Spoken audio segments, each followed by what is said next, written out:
बहुत समय पहले की बात है। एक हरे भरे पहाड़ों के बीच बसा था एक सुंदर सा गांव जिसका नाम था शांति नगर। यह गांव जितना ही शांत उतना ही प्यारा और साफ सुथरा भी। गांव के कोने में थी एक पुरानी सी झोपड़ी। उस झोपड़ी में रहता था एक 12 साल का लड़का जिसका नाम था कृष्णा। कृष्णा के साथ रहती थी उसकी बीमार माँ। कृष्णा के पिता अब इस दुनिया में नहीं थे। घर में आमदनी का कोई जरिया नहीं था। गांव वाले अक्सर कहते, इस बच्चे की तो किस्मत ही खराब है, ना खेत ना पैसा ना सहारा। कृष्णा के घर के पीछे बंजर जमीन पड़ी थी। सालों से वहां कुछ नहीं हुआ था।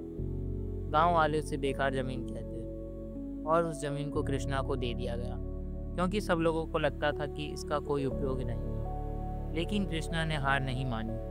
हर रोज स्कूल से लौटकर और जमीन पर जाता, खुदाई करता, बीज बोता, खाद डालता और सबसे जरूरी चीज उम्मीद बोता।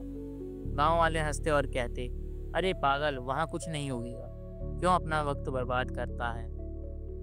पर कृष्णा चुपचाप काम करता रहता। हर सुबह एक नई उम्मीद के साथ उठता और खुद से कहता, अगर मैं थोड़ा थोड़ा मेहनत करता हूँ तो एक दिन ये जमीन जरूर मुस्कुराएगी। समय बीता, गर्मी गई और बारिश आई और फिर धीरे धीरे बंजर जमीन बदलने लगी। पहले उगी हरी घास, फिर छोटे छोटे पौधे, फिर रंग बिरंगे फूल और फिर ताजी सब्जियां। जिस जमीन को लोग बेकार कहते, वह जमीन गांव की सबसे सुंदर जगह बन गई थी। एक दिन गांव की सरपंच महिला उधर से गुजरी।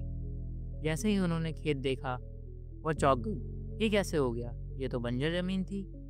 जब उन्हें पता चला कि यह सब एक 12 साल के बच्चे की मेहनत का कमाल है, तो उनकी आंखों में आंसू आ गया। उन्होंने पूरे गांव के सामने घोषणा की, कृष्णा अब मेहनत की मिसाल है। यह गांव के बच्चों को सिखाया गया कि जिंदगी में कोई भी जमीन बंजर नहीं होती, बस जरूरत होता है मेहनत, धैर्य और विश्वास का। उसकी मेहनत ने साबित कर दिया, अगर दिल से ठान लो तो सूखी जमीन भी हरियाली में बदल सकती है। सीख, कोई भी चीज बेकार नहीं होती। हर बंजर जमीन के नीचे एक सपना छुपा होता है जिसे सिर्फ मेहनत और विश्वास से बाहर निकाला जा सकता है।